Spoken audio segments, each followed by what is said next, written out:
back. I like the new setup. We have our little TV here. If you're not sure where you're at 1 Million Cups. We meet every week here right now, 9 a.m. to 10 a.m. And this is actually nationwide as well. So the Kauffman Foundation supports entrepreneurship. And so there's maybe about 126 chapters.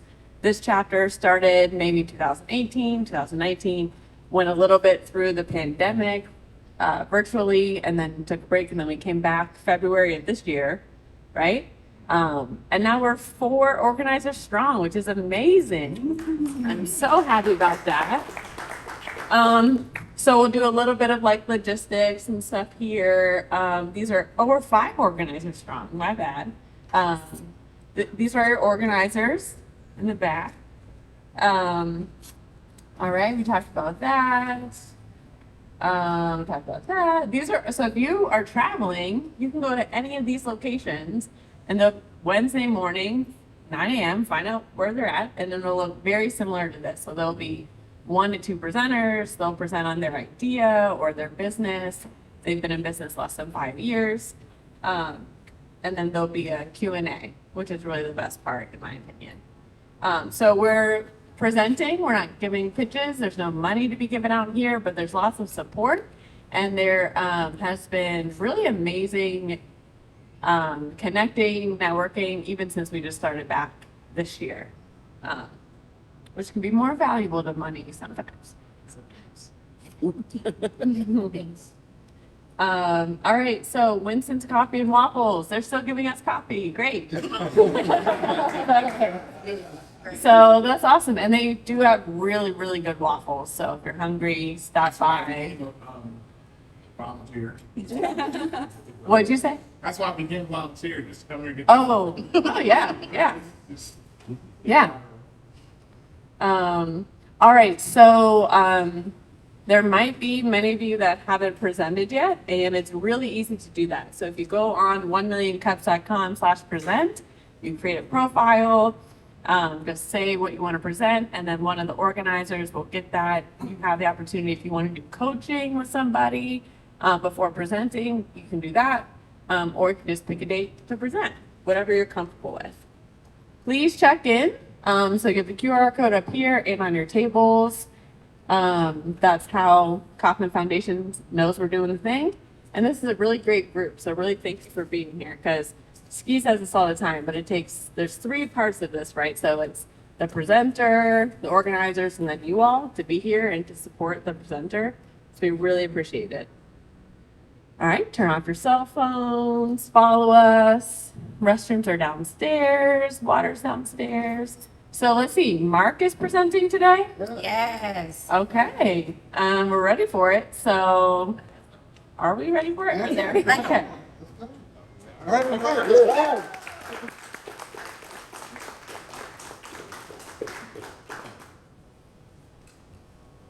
right. Thank you. That was rousing.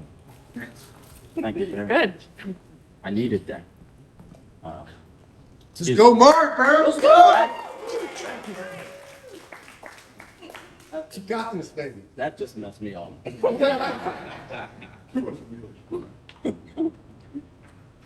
All right. Well, my name is Mark Cardwell, and I'm happy to be here this morning.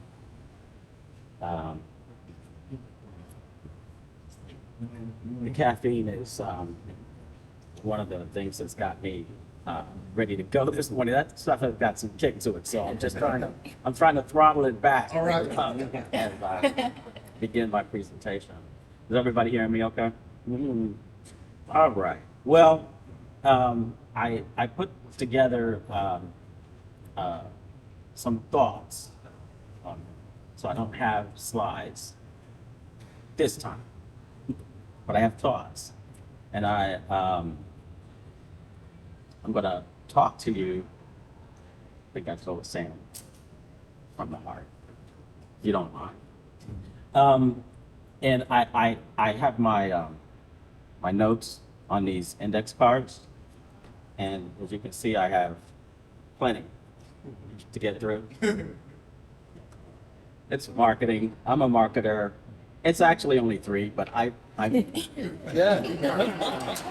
always telling, make me think I'm super prepared. That's not right. And then I kick myself. So that's not right. Don't do that. But it's just these three. All right. Let me kind of give you a little bit of an introduction of who I am. I'm Mark Cardwell, and I am the founder and principal consultant for Cardwell Communications, LLC. I know, right? The thing that's cool about that is all of you have undergone a journey where saying that feels really good, And so I am 30 years in marketing, but only maybe 5.5 years as an entrepreneur, right? And my first iteration, was my learning, right? So I learned a lot. I learned I didn't know a lot about being an entrepreneur. I'm still learning and growing now. In about 2.5 years ago, I started, can you believe it's 2.5 years? I started Cardwell Communications. Cardwell Communications is a full service marketing consultancy. We focus on courses, coaching, and consulting. And there's a bunch of reasons why. And I'm getting older, so I get lost in my thoughts, so you guys just rein me back in if you're wandering, Mark. But that's what I focus on, because I've done the other stuff. In that 30 years, I did that other stuff. I did campaigns. I worked with agencies. I was client side. I was agency side a little bit. Doesn't thrill me. Being an entrepreneur, though, that's a freaking new challenge. And so I'm learning so much. All right. That's what I do. But I think it's important that you understand why I do it. Why coaching, why consulting, why the courses? Why don't I just set up like every other little boutique agency? I got the connections, I could do it. Well, the reason I don't goes to I have to switch my cards.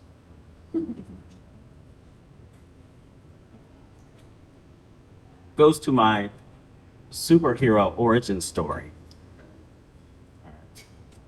The reason I'm doing what I'm doing now is rooted in an experience that I had about 5.5 years ago, working for a church-based CDC that was dedicated to helping marginalized communities start their businesses. And I was hired there to help those individuals create their business plans. And I had always wanted to teach, and I didn't know, well, I don't have a master's degree, I have an art degree. And so everything in my life, in my industry, I had to fight for because I wasn't classically trained for it. So everything that I did, I had to learn and teach myself and all that sort of stuff. And I suppose at some point I should say, I should pat myself on the back, I guess. But honestly, when I got bit by the marketing bug in college, I always wanted to teach. But I never had the credentials. This opportunity at the CDC became that. But I didn't know how I was going to do it. And I just have to say that working with people who have every single thing stacked against them to starting their businesses just changed my whole perspective about what is valuable with your skill sets and where you can be a force for change in the lives of people. So I worked with folks who, as you guys may know, they were financially challenged. Right? They were knowledge and skills challenged. Some were they had really difficult things going on, and yet,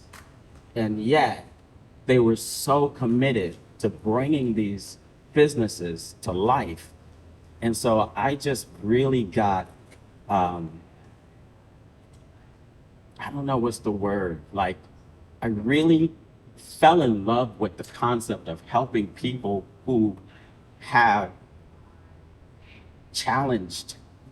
have challenges in order to get there.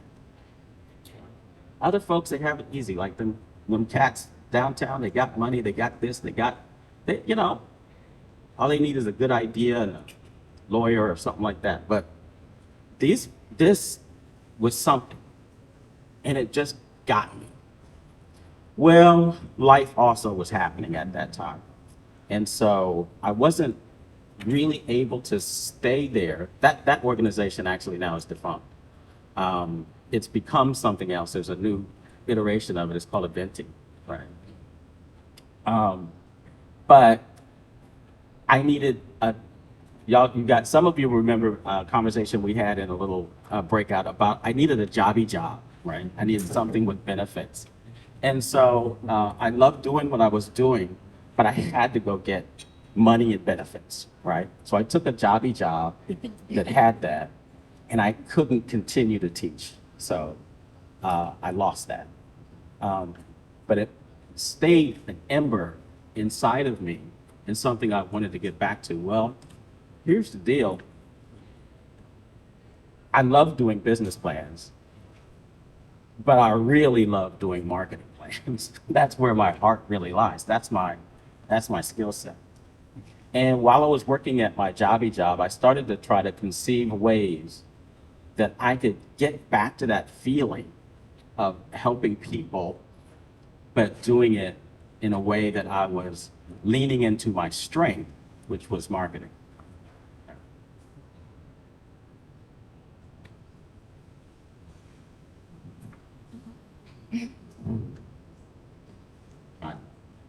I'm so theatrical.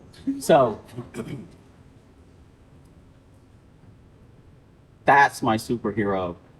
I do consider myself a superhero, not a supervillain. Origin story. And that fire still is what drives me, helping people who have the odds stacked against them. So I started something called the Ohio Marketing Association. How many people know about the Ohio Marketing Association? That's not fair. Some of my former students are here, and I appreciate their presence. And we had a ball and a blast as I began to create a course similar to what the business plan course was doing, but in marketing. Right. One of the things that I saw is it's great you have a business plan, but now you don't know how to market your business. So I really felt like this is where I, can really add some value. The course went through a few iterations, and it's still evolving and growing and changing, getting better and better. And we just had a ball. I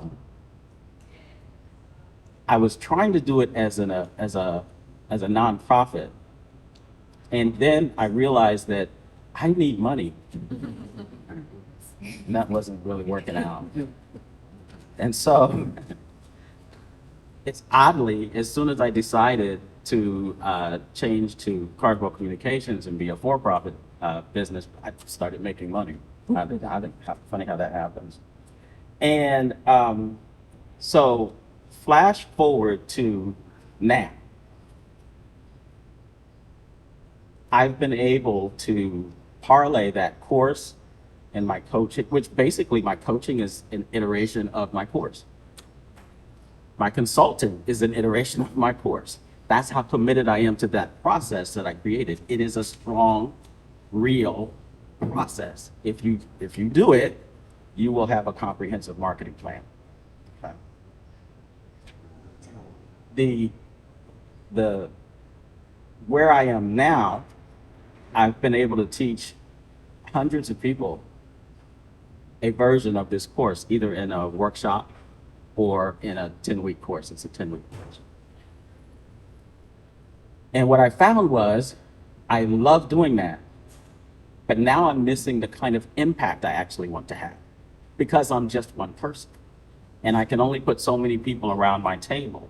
Like when we did our courses, Regina and Esther will remember, we had 6 to 8 people around the table, maybe a couple times a week. And that was terrific for 10 weeks. And the networking was wonderful. All of that stuff was great.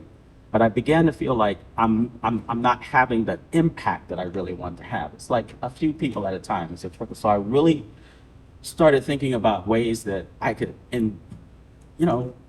how can I do this for more people? And then a young man came into my office and said, hey, I want you to help me with my marketing. Do you know anything about AI? I was like, actually, I don't. So after he left the office, I looked into it. And the more I looked into it, the more I realized, I think I can scale. I think I can use this new tool to help me get more people involved in understanding comprehensive marketing planning. So I went down the rabbit hole. Eric knows what I'm talking about. I went down the rabbit hole and I began to fiddle around with my formula, with my course. And before you knew it, I actually had figured out a way to expedite the whole process using AI of creating a marketing plan. Well, I needed to test it, so Lisa Brown is right over there, who has a firm, a marketing company, and I attended a Urban League event, and I decided I wanted to offer, because I'm testing this concept, a really low cost marketing plan to small businesses. But I didn't want to do the other stuff. I didn't want to do anything else other than that. And so I would send them to Lisa Brown to do the other stuff. And so we tested it and it kind of worked. And I was like, wait a minute, this thing is actually made like real kind of money. And I was like, well, shoot, let me look at this. It happened to come at a time when I thought I was going to hit the wall financially. And I was like, oh, I'm going to be out of money. I need a hustle. I need to come up with something slick, because I try not to do that, but I'm a marketer. I can get grimy. I can take all y'all's money. Right. I'm not gonna. But I'm built that way. I came up old school. I can figure a way. So I figured a way, and it worked. And so I got really excited because I was able to create marketing plans for, I don't think it was like 4 or 5 people in a very short period of time, but not short enough, because I still spent time doing it. So I kept fiddling around with it. Then I met somebody named Lakeisha, and Lakeisha told me about 1MillionCups. And 1MillionCups had a young man presenting that said how to work with a developer, because I don't know anything about how to do this coding part. And that just started getting everything going. So where we are now is an amazing place where we've decided Cardwell Communications still has its consulting and its coaching and its course, right? Now we also have the AI capability that we're infusing into the business. And now we're building and working on a SaaS business, which is going to give us the platform for small businesses to be able to get all of this in a push of a button, right? Right? So we'll take the person out of it altogether. So we've been working on the coding for that. Partly from this group and from other places, I've been able to put together an advisory team. That advisory team, now, last time we filled the office up, I had to go find more chairs. I do that. I try not to, but I can't help it.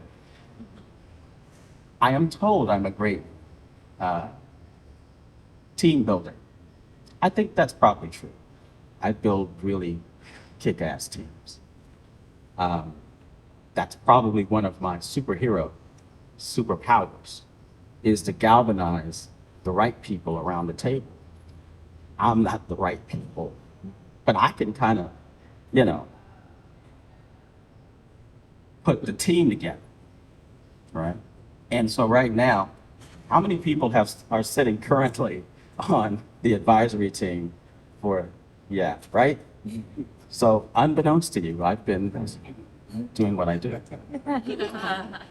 And it's amazing. So we've got, on the team now, we have developers who are currently working on the back end solution. We have some other women in tech connections that are starting to happen that I really want to see get involved with the coding aspect as well, because I intend to have a suite of opportunities for people to get marketing solutions leveraging AI. And my 30 years of experience, I had to throw that in there. It's not just AI. AI is pretty cool, but it's even better with me. That's branding. So we also have No ID, who's working on the web design and the branding. And currently, we've been able to get through the first round of small business interviews. Here's the thing. I'm not going to tell them what our value proposition is. They're going to tell me what their needs are. And so we're listening. We're kind of like on our listening tour right now. And we're going to iterate off of what we hear and design our value proposition. So I'm chomping at the bit too, to kind of get it going. I think I know what the value prop is, but I got to listen to the people's, right? So that's the process. That's where we are right now. Our goal is to have ourselves by September, October with something, a prototype, right? That'll be live and in the wild that people can touch, feel, and we can begin to see how it's working and how it's tracking in those senses. The future is that this will be nationwide. So one of the other things that I've started to do is bring on consultants to work with Cardwell Communications. Sarah has joined Cardwell Communications as a consultant. Little fireball. And another lady named Tish Banks, who has a master's in education and training and development. And she's helping to curriculatize things. She's smart. Anyway, she's helping it from that aspect, and she just completed her training with me. And now I'm looking at other markets where I can get consultants to be kind of bulkheads as we are building this side. When we're ready to launch, oh, by the way, there's going to be a launch party. Everybody will be invited. It's going to be a party. We'll introduce our consultants and we'll talk about the grand scheme. Eventually, my hope is that we get to 10,000 marketing plans in the hands of small business owners and nonprofit organizations in the next 5 years. That's my North Star goal. I believe that's impact. That feels like impact to me right now. 10,000 marketing plans in the hands of small business owners and nonprofit organizations in 5 years. We can say that. I feel like we did something. That's my presentation.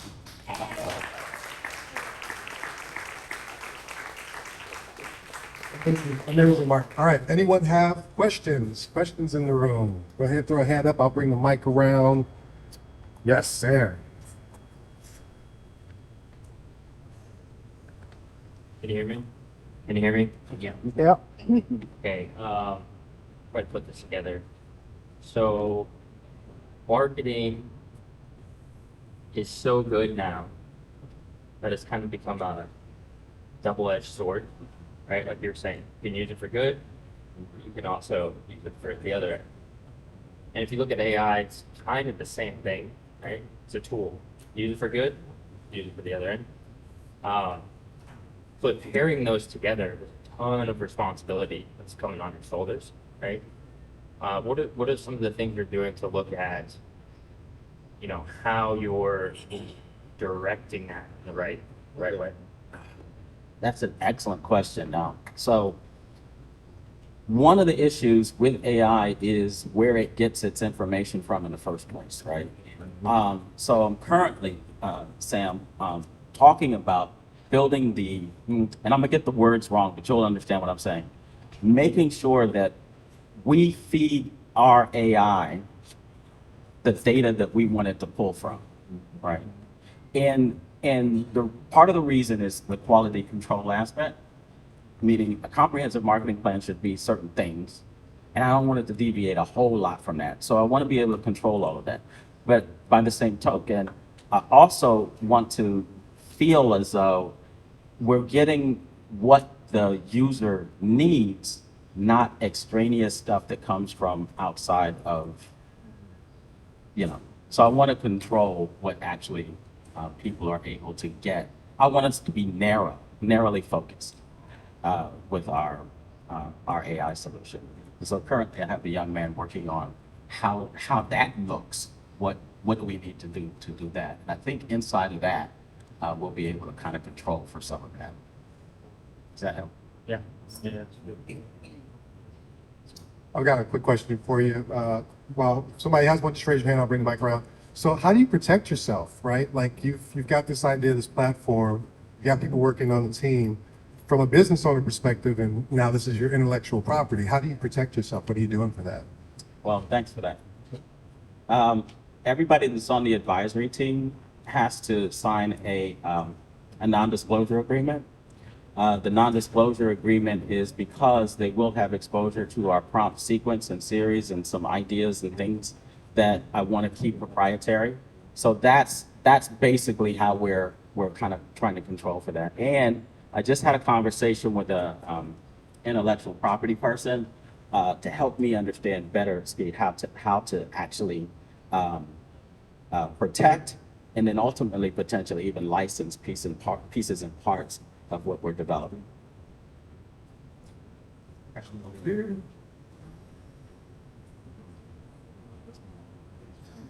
Hi, Mark. I'm Ngazi. Hey, and God. You said you was a superhero, but you sounded like the villain. Do tell. Tuta, thank you for your presentation. I have two questions. You mentioned about the job and where you were. Yeah. So I'm in that exact same place where I've been self-employed, scaling my business. But what strategies did you choose to come up with that witty idea so you don't have to default back to the job because of cash and benefits? That's one question. And the second question is, you said you were good at galvanizing teams. Yes. When you galvanize your teams, what attributes do you look for and what methods do you use to identify who to put together to see the vision come to function? Okay, thanks for that. So kind of what made me make the jump from the job this is really an actual real fire. It's not something I can really stop, right? I've wanted to own and run my own business ever since I was 20-something years old. And life happening, I'm like, oh, I'm probably never gonna do it. I'm gonna have to just be like everybody and, retire from someplace. Well, I just realized I never got settled with that idea. And so at some point it was faith, right? I had to just have faith that it would work. I did little by little. I had a few hours one week. I did what I could do. There were some times I went into my office and I couldn't do anything but just physically be there, but I made it there anyway, right? And then I was able to do a little bit more, then a little bit more, then a little bit more. Then I got a client and I said, now's the time I'm gonna make the jump. That sort of, With regards to the team building piece, that's a great question. When I put a team together, I'm looking for attributes and fire and I want to make sure all the lights are on and all that sort of thing.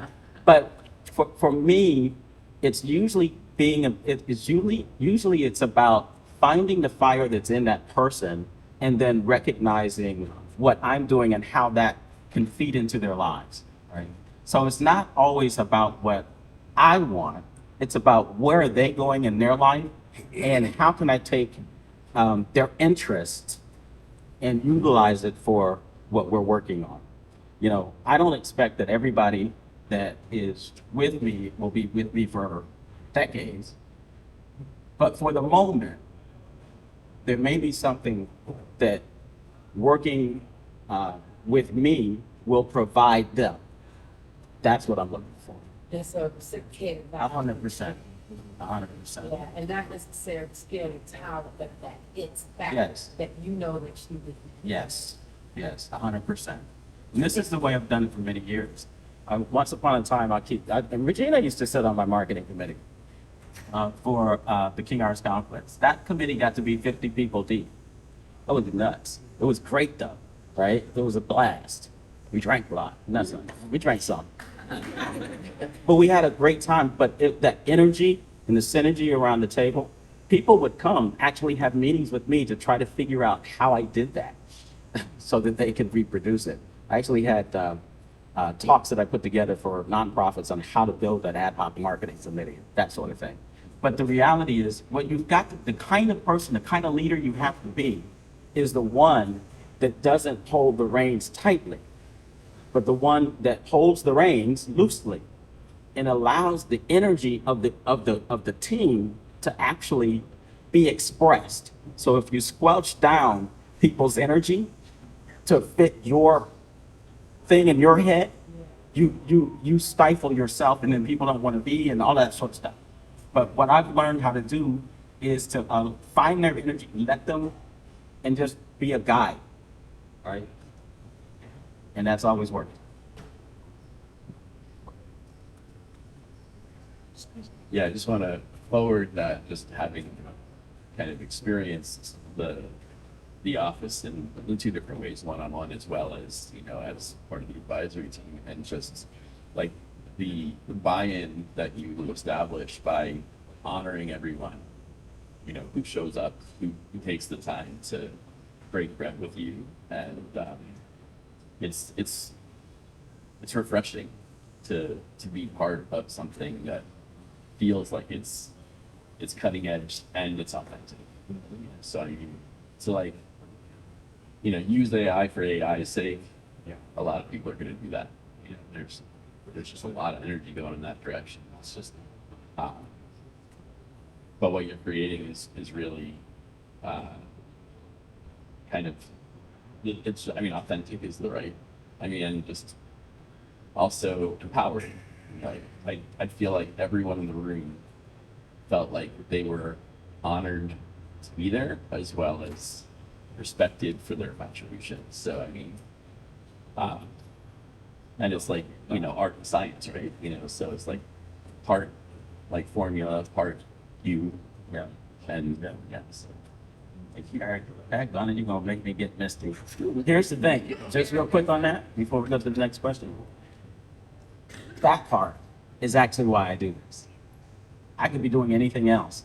I would still be doing that part, because I honestly believe that it's the connections that we make with people that matter at the end of the day, and being a facilitator of folks becoming, that means everything to me.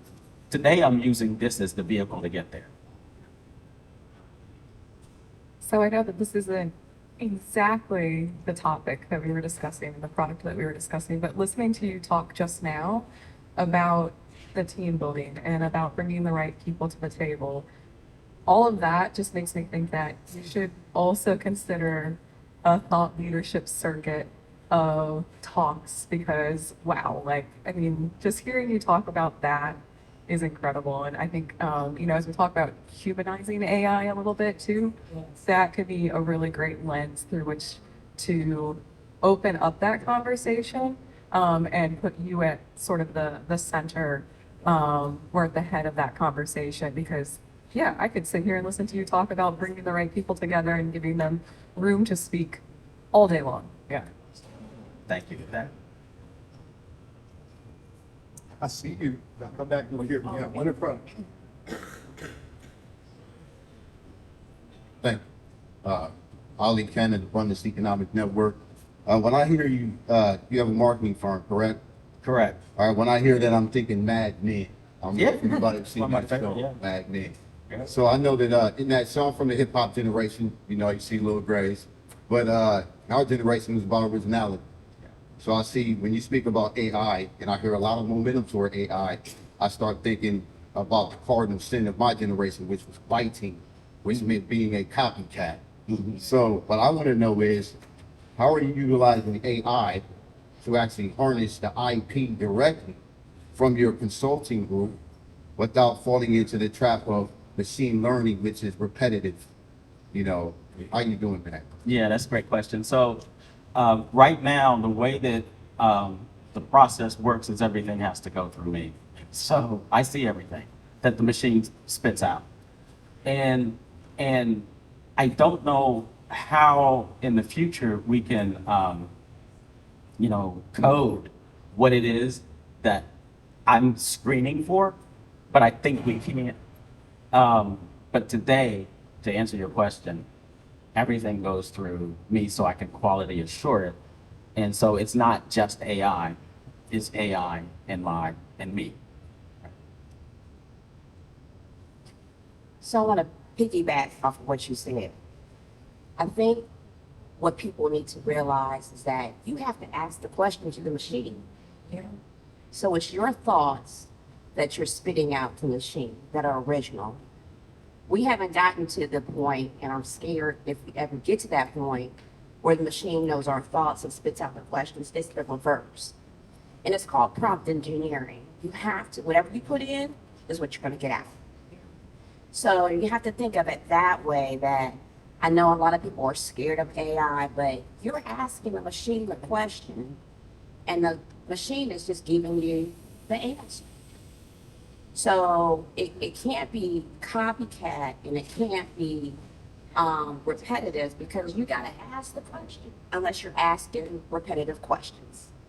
So just to kind of I just wanted to piggyback. Well, I mean, respond to that. The machine learning aspect is a true part of AI. Correct. What you're talking about is assisted intelligence or augmented intelligence. It's a little different than using a calculator. But when you talk about machine learning, that's saying that the machine processes information itself. But it's crawling the web to get that information. It's got to get it from somewhere. We're not at the point like Terminator yet, right now. We have to prompt, and we're teaching that machine to crawl the web and get the information. So this is man doing that, you know what I mean? So we're teaching the machine to learn, which is coming from us, which is prompting that machine learn. This is gonna get real. We got 5 minutes. Go right to you. Okay, yeah. So I actually sit on his advisory board, and I understand, about the generation being afraid. But the thing is this: if we don't actually learn the machine itself, we'll always fear what we don't know. And so, as a member of the advisory board, and a person that I am a tech startup myself, who sits as a consultant with part, but who also is getting into software engineering, we are the machine. The machine will never beat man no matter what. And so the thing is, you have to make yourself useful. You have to pivot. And what Mark did, as a man who comes from your generation, he pivoted. And so now he has young minds like us, and we are protected in a sense that we are the machine and we know how the machine works. So as long as we know how the machine works, we can get ahead of, the lack of knowledge, lack of fear for our people. Especially in marginalized communities. Oftentimes we are the last to know. So this time we'll be the first to know, because not only we picked apart the machine, we built a strategy to keep it going. So it is an original creation based off of the young minds that sit at his table. So I hope that, brings you some comfort and. Well, I mean, express that. I wasn't speaking from a position of fear. I was speaking in terms of his apparatus. I mean, understand. AI is not new. That goes back to Star Trek. Yeah, absolutely, I agree. I just I actually, the machine learning and the repetitiveness is one of my concerns about AI as a writer and as someone who teaches kids computer science. And I made myself start learning it after Eric's talk. And one of the things I'm finding is actually, as I am an incredible writer, and I will write beautiful copy, and it will take me quite a while to do it. And then I'm very happy with what I've written, and it's very effective. But for grant writing, for proposal writing, for the kinds of things in marketing that actually are very generic, rewriting the same paragraph 20 different ways is a huge waste of my time. But I do it for grants and I do it for things like that. So I do think there's a place where as long as the creativity is coming in there and creating the copy that's then being copied, then you can actually use that repetitive part of machine learning to cut down on the time that doesn't require the creativity. I don't think it's going to replace the creativity. It can, because it is exactly as you're saying. It's learning from us. And it's learning, like, if I put in a prompt I was like, I want to do a new corporate benefits package. And I want to, like, have corporations offer our services to the children of their employees to help further women in tech. And I was like, that sounds great. I'm sure there's like a ton of different things out there. So while I'm in between like wrangling elementary schoolers with computers, with robots, I went to the ChatGPT and I typed in like, these are the things I want, and then here is all my description of what we do. Write me a proposal for that. And it generated one in 30 seconds. And what was useful about that was not that I was taking it wholesale. I mean, I edited it, but it gave me a draft of something that was based on what I had already produced. And so had that my original content, but that also just saved me a ton of time that would have been like, it didn't require my brain to do that. So I think there's a sweet spot, and that's like a lot of people are going to abuse it. Like, and a lot of people are gonna not understand how to take care of it, but take advantage of it. But if you can take advantage of it, then machine learning can be, I think, incredibly useful. I still have concerns, but I'm starting to see where it can fit. That's why they say please whenever you're placing a prompt. Hey, please, it looks like say we're gonna have to have an open house on the AI topic. I know there was a couple other questions, but I do want to give everyone an opportunity. We do like to be prompt here. 10 o'clock is what we advertise, and it is 10 o'clock now. So if you guys have commitments, by all means, go ahead to your commitments. However, if you want to hang out and hear these last two questions, majority rules, it's a community thing. I can go ahead and let it keep rolling. Okay. I see you, Alicia. We'll get you, Alicia. Get you over here. Thank you, Keisha, for your work, for getting me out here and the reminders. I love it. I'm so excited, Mark, to reacquaint and for your team of very intelligent advisors. And I'm pivoting because I have to pivot. And I also want to future-proof my organization. This is why I'm slow going. I believe that all of us need to future-proof by incorporating AI, and we're going to be left behind. My question is, of course you can't tell us your secrets, then you won't be competitive. But in the area of training and development, how do I'm researching, but how do you identify the proper AI tools to incorporate your business model? And how do I begin to research? I'm doing my research and I got some information, but I'm right there with you as how can I like to say guide and effect, how can I reinvent training and development? How can I incorporate AI in my training and development? And I just want to tell everyone to real quickly go look at this interview with Elon Musk. It just came out maybe like 10 days ago. Elon Musk was interviewing with, I'll tell you the name. Anyway, he was interviewing, I'll tell you before I leave, but he was talking about everything we were talking about. AI, how credible is AI, tech and policy. And we can use AI, but we also have to keep that human factor in there to kind of buffer, because there are threats of lies and a lot of things messed up. So where do I go to identify proper AI tools to incorporate in my business model? Is there one specific place to research, or is there a direct marketplace? Go here to discover the AI tools you need to. Guys, there's so many. There's so many now that's out there. I basically just started with OpenAI and stuck with it because it worked. Now I've looked at some other things, but honestly, when I use them, they don't give me the kind of flexibility that I want from. I want to be able to control the outcome, and OpenAI for me has done that. But seriously, there's a new AI platform coming out every day, probably like 3 in the last moments that we've been talking. It's So probably there. for me, it was. Yeah, for me, it was. Okay, well, this has been really, really great. I just want to open it up to the last question, which you've answered a little bit, but how as a community can we support you? Thanks for that. Well, like I was mentioning, I'm new to being an entrepreneur. I've never created a SaaS business solution, a business. I intend for this business to be investment ready. And so what I would need is people to help me understand what the process is of laying the foundation for creating an investment ready SaaS solution. That's what I'm looking at. What is SaaS? Software as a service. Okay, well, thank you so much, Mark. This is really great. And definitely